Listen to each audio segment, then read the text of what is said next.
Antes de pasar a la entrevista hay información importante para compartir con los televidentes sobre el caso Odebrecht y el pedido de arbitraje, la demanda de arbitraje que ha presentado contra el Estado peruano ante la CIADI.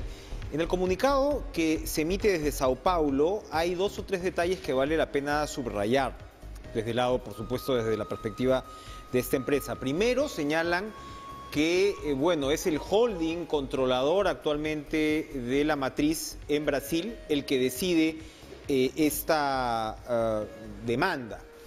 Y hay 2 argumentos que yo destacaría.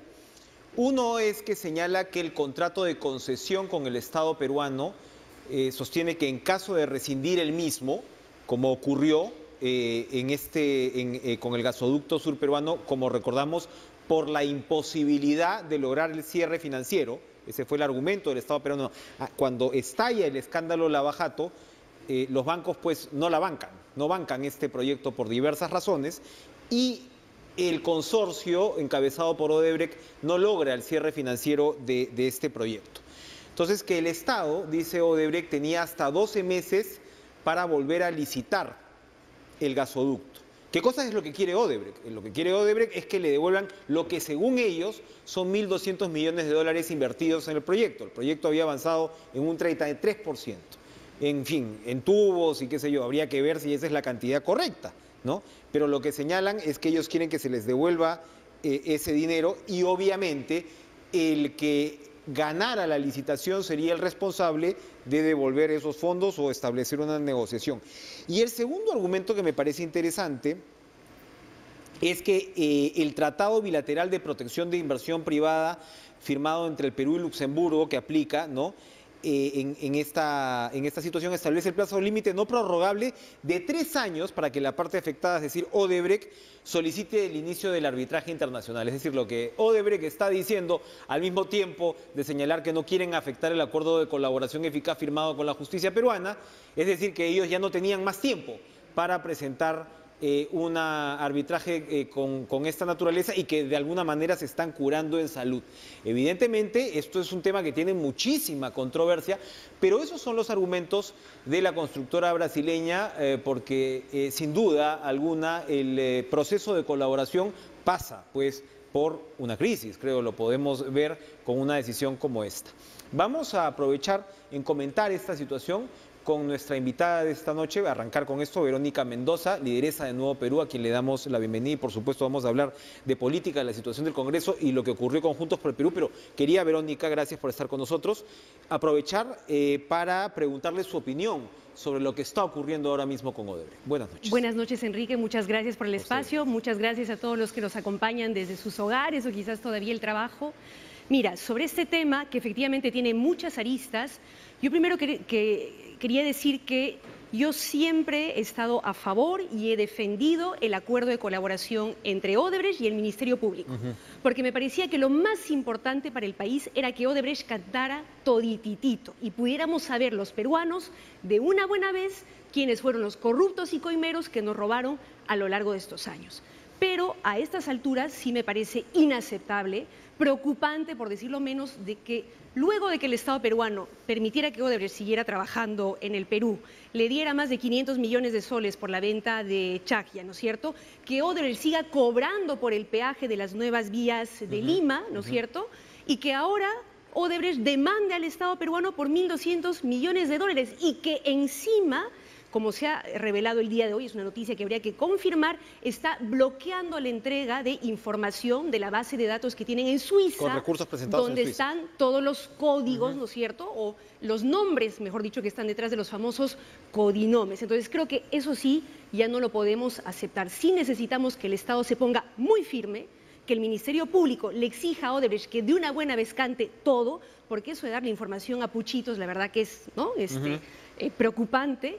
Y si no, bueno, se acabó el acuerdo de colaboración, que se investigue, sancione y meta a la cárcel a quienes haya que meter a la cárcel. Y lo propio desde el lado del Estado peruano. Si Odebrecht quiere seguir trabajando, ¿no es cierto?, el Estado peruano tendrá que decirle, bueno, te atienes a las reglas del juego y colaboras con la justicia. Si no, chao. Entonces yo sí creo que es momento de revisar un poquito la situación, de que el Estado peruano tenga una estrategia sólida y firme para defender los intereses. ¿No ha dependido demasiado del Ministerio Público de la voluntad de Odebrecht para entregar información? No es primera vez que se dice esto. Hay algunos medios que ya lo habían advertido, que había incluso información que se había descubierto preliminarmente por parte de los fiscales suizos en el software encriptado en MyWebDay y Drowsys, que no se había alcanzado, ¿no?, a la Fiscalía, y que a pesar de que el tiempo transcurría, el Ministerio Público insistía en depender, y efectivamente esta noticia que da cuenta de la presentación de recursos, pues es más que evidente, ¿no?, para seguir de alguna manera controlando el gotero de información, si se quiere. ¿No se equivocó el Ministerio Público ahí? Mire, yo voy a seguir respaldando al Ministerio Público y a los fiscales que valientemente están asumiendo este caso, pero sí creo que es importante que ya se pongan firmes, ¿no? Creo que se le ha dado bastante tiempo a Odebrecht para que dé la información que tiene que dar, y creo que si nos sigue paseando ya no tenemos por qué aguantar, ¿no?, esta situación los peruanos. Y permíteme, Enrique, quisiera plantear dos temas muy puntuales en torno a esto, ¿no? Creo que también será oportunidad para el Perú y para el Estado peruano discutir la pertinencia de estos tratados de libre comercio que he venido firmando, en particular en lo que corresponde a estas controversias a nivel internacional. Porque eso de que una empresa pueda sentar al banquillo de los acusados a un Estado, ¿no?, por defender los derechos de la ciudadanía, ¿no?, creo que mínimamente amerita discusión. Y lo otro, Enrique, es que como cusqueña, como alguien que viene del sur, más allá de los temas judiciales que tienen que seguir su carril, sí es cierto que hace 3 años que se cayó, ¿no?, el contrato con Odebrecht, y que el Estado peruano debió haber convocado a una nueva licitación transparente, ¿no?, con las reglas de juego claras, pero para que ese proyecto largamente deseado por los pueblos del sur, que es el gasoducto, se haga realidad.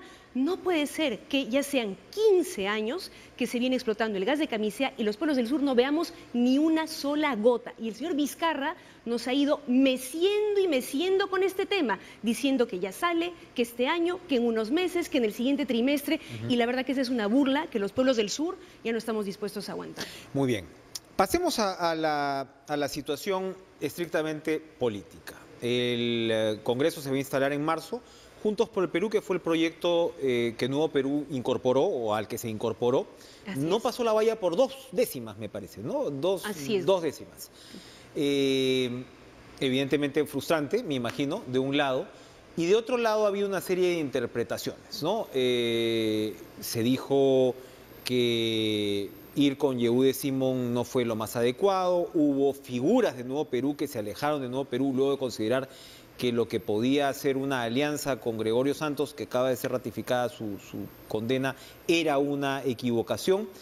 ¿Cuál es la evaluación? Y por supuesto, claro, peleaban con el hecho de ustedes de posicionar una nueva marca electoral en un tiempo tan cortito. ¿Cuál es la evaluación que usted hace de todo este panorama que sin duda pues debe haber traído una dosis de frustración, ¿no? Sí, primero, Enrique, quiero dejar muy en claro que nosotros no hicimos alianzas ni acuerdos con personas investigadas por corrupción. Todas las alianzas, diálogos que planteamos con distintas fuerzas políticas siempre tuvieron como condición acuerdos sobre un programa de cambios muy concreto que incluyera lucha contra la corrupción, defensa de los derechos de las mujeres, recuperación de la soberanía, etcétera, y separación clara y absoluta de cualquier persona que estuviera procesada por corrupción. Eso en primer lugar, Enrique.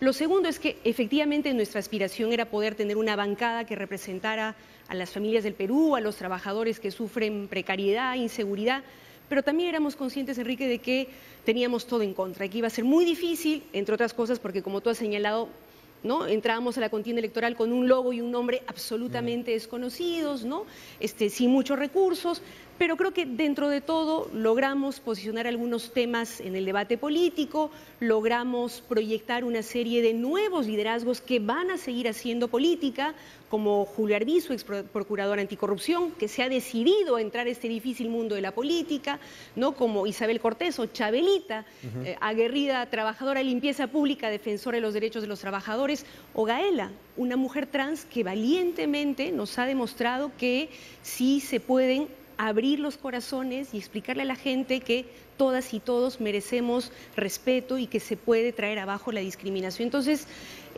nosotros seguimos, por supuesto, vamos a redoblar esfuerzos en esta nueva etapa para llegar a todo el territorio nacional, para presentar con mayor claridad nuestra propuesta, para recoger las demandas de la gente y nos toca, en el caso particular del Nuevo Perú, iniciar nuestro proceso de formalización, de reconocimiento legal con una campaña de afiliación ciudadana que estamos empezando en estos días. En el programa que realizó TV Perú, en el esfuerzo de despliegue de dar a conocer candidatos, efectivamente vi varias candidaturas interesantes, como la que usted señala y otras más, como la de Lucía Alvites, creo que es Sí, ¿no? Lucía Alvites, brillante. Había candidaturas interesantes, pero permítame insistir para cerrar el tema, porque fueron en algunos casos sus propias ex colaboradoras, como Marisa Glave, como Indira Wilca, que criticaron este acercamiento con determinados partidos que usted subraya no había una alianza.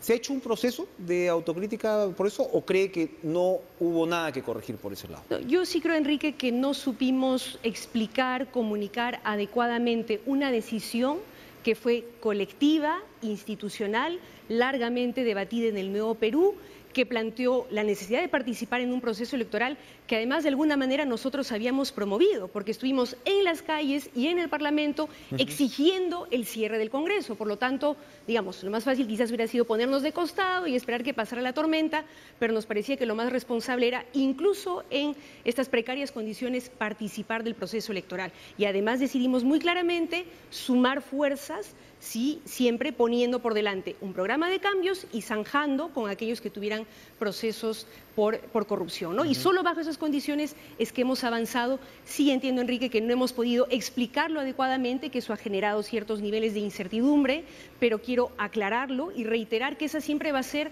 nuestra línea de acción. Unidad sí, sumar fuerzas con otros sí, porque lo nuestro, Enrique, no es solamente una pelea por un cargo, ¿no? O por quedar bien con los que se creen dueños del país. Lo nuestro es trabajar para cambiar el país e incluso impulsar un proceso constituyente. Entonces, por la unidad vamos a seguir trabajando, eso sí, siempre en torno a un programa de cambio y apartando a todos aquellos que tengan investigaciones o pendientes con la justicia. Hay quienes dicen, pues precisamente en torno a la meta, ¿no?, de la unidad de la izquierda, hay gente en la izquierda que dice unidad, pero no a cualquier precio, ¿no? De un lado, que usted es un poquito lo que me está diciendo, y hay otros que dicen, bueno, terminemos con esa ilusión de la unidad de la izquierda, porque veamos también cómo está la derecha. Pero es imposible no pensar que si el Frente Amplio y Juntos por el Perú hubieran tenido una propuesta unitaria, de repente ustedes hubieran tenido más, hubieran sido la primera bancada, es decir, ¿van a seguir con esfuerzos para poder incorporar incluso al Frente Amplio en esta propuesta? Ustedes fueron alianza antes, ustedes fueron un solo movimiento, un solo Enrique, grupo. Creo que se nos puede criticar de muchas cosas, pero creo que sí hemos demostrado de sobra nuestra voluntad de sumar fuerzas con otros en torno a una propuesta de cambios. Y vamos a seguir insistiendo en ello, porque, insisto, nuestro objetivo no es un carguito, no es quedar bien con los dueños del país, es ser gobierno con la suficiente fuerza como para cambiar las reglas de juego, recuperar el Estado, hoy secuestrado aún por corruptos y lobistas, para ponerlo al servicio de la gente. Así que en esa línea vamos a seguir trabajando con el Frente Amplio, con todas las fuerzas políticas, sectores sociales, ciudadanos que quieran sumarse. Sin embargo, Enrique, en esta etapa, en estos meses siguientes, nuestra prioridad como Nuevo Perú, y en mi caso particular como presidente del Nuevo Perú, es fortalecer nuestra organización. El Nuevo Perú, arraigarlo en el territorio, recorrer el país para hablar con la gente y convocar a 24.000 afiliados para poder inscribirnos y tener el reconocimiento legal del Jurado Nacional de Elecciones. Vamos a ir a una pausa para regresar y que nos cuente cuál debería ser la agenda del próximo Congreso y cuál debería ser la agenda que presente la izquierda. Hay otros grupos que están, digamos, de repente amenazando o queriendo arrancar ciertas banderas de izquierda que ya están dentro del Congreso y seguramente Verónica Mendoza tiene mucho para contarnos al respecto. No se muevan.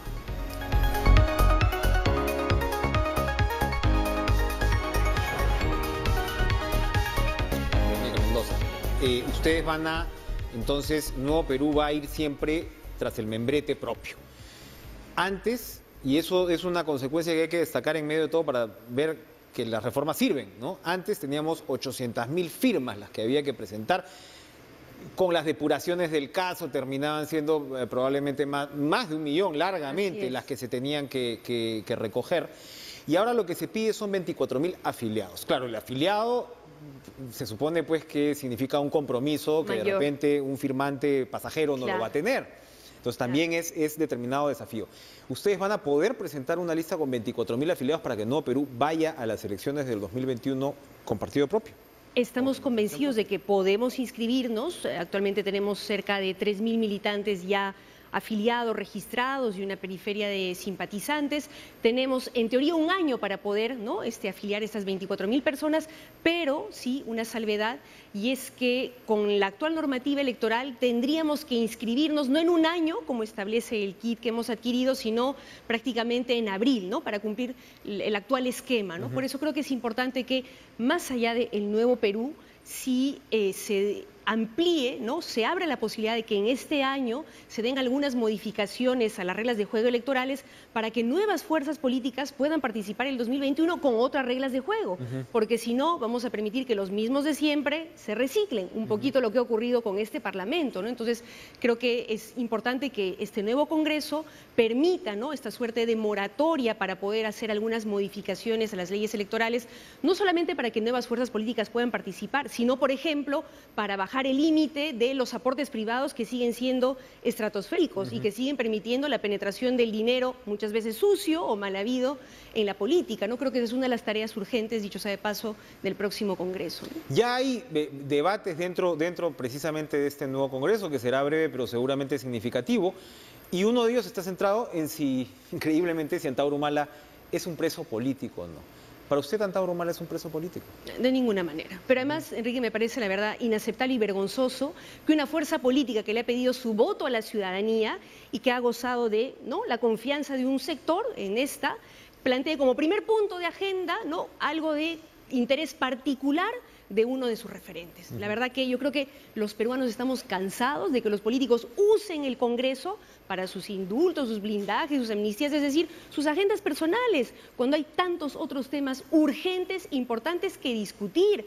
Por favor, los jóvenes están muriendo, como en McDonald's, por la precariedad laboral. No vamos a hablar de eso, vamos a hablar de la amnistía de Antauro. O sea, no permitamos que trastoquen la agenda cuando tenemos que tratar temas importantes, urgentes, que ojalá este Congreso ponga a discusión. ¿Cuál debería ser esa agenda? Si es que establecemos una agenda mínima, ¿cuál debería ser la agenda del nuevo Parlamento? Mire, no quiero ser aguafiestas, perdóneme, pero creo que no hay mucho que esperar de este Congreso. No solamente por el corto plazo que tiene, sino por la dispersión y fragmentación, no solo de los distintos partidos, ¿no?, que han entrado al Congreso, sino dentro de los propios partidos, ¿no? Ya estamos viendo conflictos internos que me temo van a dificultar, ¿no?, que el Parlamento se ponga de acuerdo en algunas cosas, pero vamos, yo creo que lo importante, inaplazable y urgente es, por ejemplo, esta ampliación del plazo para poder hacer modificaciones, ¿no?, a las reglas del juego electorales, para llegar a la elección del bicentenario en mejores condiciones, por favor, ¿no? Yo creo que eso es urgente. Lo otro, eliminar la inmunidad parlamentaria, algo que además casi todas las tiendas políticas han mencionado, ¿no? De una buena vez que se haga, y garantizar que la elección del próximo Tribunal Constitucional o de los magistrados que tienen que ser reemplazados se haga con nuevas reglas de juego y no bajo la lógica, ¿no?, del Congreso anterior. Yo, digamos, con eso creo que sería lo mínimo, ¿no?, que este Congreso debiera cumplir, y ojalá, y creo que los ciudadanos, las fuerzas del cambio que no estamos en el Parlamento, debemos exigir que se planteen otros temas, como por ejemplo las millonarias exoneraciones tributarias que mantienen bancos, agroexportadoras, universidades privadas con fines de lucro, entre otras cosas, monopolios abusivos como tenemos en el sector de las cadenas de farmacias, ¿no es cierto? Un solo dueño concentrando una serie de farmacias y boticas, eliminando la competencia y dificultando el acceso a medicamentos genéricos, revisión de decretos de urgencia que este gobierno ha dado, que a nuestro juicio ¿Cuáles son los más cuestionables? De manera urgente hay que revisar ese decreto de urgencia que prácticamente elimina el derecho a negociación colectiva de los trabajadores. ¿Ustedes creen que la negociación colectiva tiene que ser cada año, no cada 2 años, como se está planteando? Claro, por supuesto, con una regularidad mayor. O sea, no se puede eliminar eso porque en la práctica es eso, ¿no? Reducirlo a algo que se hace cada 3 o 5 años. Se señala que la negociación colectiva tan seguida establecería, desde el otro lado me refiero, establecería una suerte de caos e inestabilidad. Pero peor, la norma que se plantea actualmente prácticamente plantea llevar a foja cero, ¿no?, lo que se negocia en en cada periodo de negociación, cuando lo que habría que hacer, ¿no?, es más bien acumular el resultado del diálogo y los consensos que se puedan ir dando entre el empleador y el empleado, ¿no? Pero además de eso, está este decreto de urgencia para volver al tema de los medicamentos genéricos que emitió el gobierno el año pasado, ¿no?, promoviendo el acceso a cerca de 40 medicamentos genéricos, lo cual a mi juicio es una cifra, perdónenme, ridícula, debiera ser por lo menos 10 veces más, y solamente hasta el 31 de diciembre, prácticamente una burla. Me parece bien la idea, me parece bien la intención, pero hay que ampliar. Hagámoslo en serio, con ¿no?, los medicamentos genéricos que la gente necesita y por un plazo prudente. Y lo otro, Enrique, es que a mí de verdad me parece inaceptable y hasta indignante que el señor Vizcarra haya emitido un decreto de urgencia que favorece a las grandes agroexportadoras con exoneraciones tributarias, recortando la ampliación los del derechos régimen agrario. Así es, se refiere. pero del otro lado, Enrique, no haya cumplido el compromiso que su gobierno suscribió con los agricultores del país, en el que, entre otras cosas, se comprometía a crear un viceministerio de la agricultura familiar que hoy por hoy ya no está en la agenda. Entonces, eso sí, me parece una burla inaceptable y creo que es uno de los temas urgentes a tratar también por el próximo Congreso. ¿Le preocupa que hayan ingresado al Parlamento agrupaciones que evidentemente no responden a una perspectiva de izquierda como tal, pero sí ocupan cierto bolsón? Estamos hablando del surandino, estamos hablando de, digamos, porciones del electorado que, muy entre comillas, naturalmente podrían haber estado más cercanas a las agrupaciones de izquierda. Me refiero a UPP, por ejemplo, hablábamos de Antauro Humala. Me refiero incluso a Podemos Perú, ¿no? Con el señor Urresti, que, claro, reclama mano dura de repente, ¿no? Y está, entre comillas, otra vez robándole votos que podrían ir a la izquierda. ¿Qué opina de esas irrupciones y cómo les pueden complicar a ustedes el panorama? Primero, Enrique, creo que es relativo lo que tú señalas, ¿no? Porque habría que recordar que el porcentaje real de votos de las distintas fuerzas políticas, la verdad que es bastante Todos bajo. son bajos. La fuerza más votada tiene 6% en términos de votos reales y luego se reparten los demás entre 5, 4, 3, lo cual te habla de una baja legitimidad, una baja representatividad de los partidos políticos y te plantea que ninguna de las agrupaciones políticas, nos incluyo a nosotros, es dueña de sus votos, ¿no? Y creo que además revela que el Perú, el pueblo peruano está buscando una alternativa de país diferente, ¿no? Siento que este resultado electoral habla más de una búsqueda que de una toma de posición en torno a un proyecto de país o una propuesta concreta, ¿no? Y ciertamente nos plantea algunas alertas, ¿no? La búsqueda de mayor firmeza, de orden, ¿no?, que lamentablemente algunos utilizan, ¿no?, para usar discursos de odio, autoritarios o violentos, que hay que rechazar de plano, pero creo que hay una búsqueda genuina del pueblo peruano y eso nos desafía a nosotros, por ejemplo, ¿no?, a ir con más fuerza, con mayor perseverancia al diálogo y al encuentro con estos sectores de la ciudadanía, para ir construyendo, Enrique, lo que creo que debemos trabajar hacia el 2021, y es un nuevo pacto entre peruanas y peruanos en el que definamos qué tipo de país queremos construir luego, conmemorando el bicentenario de nuestra independencia, ¿no?, dejando atrás el pasado de corrupción, entreguismo, violencia y construyendo un nuevo Perú de justicia, de igualdad y de solidaridad. Estaremos entonces en una etapa exploratoria. Vamos a ir a una última pausa y regresamos con Verónica Mendoza.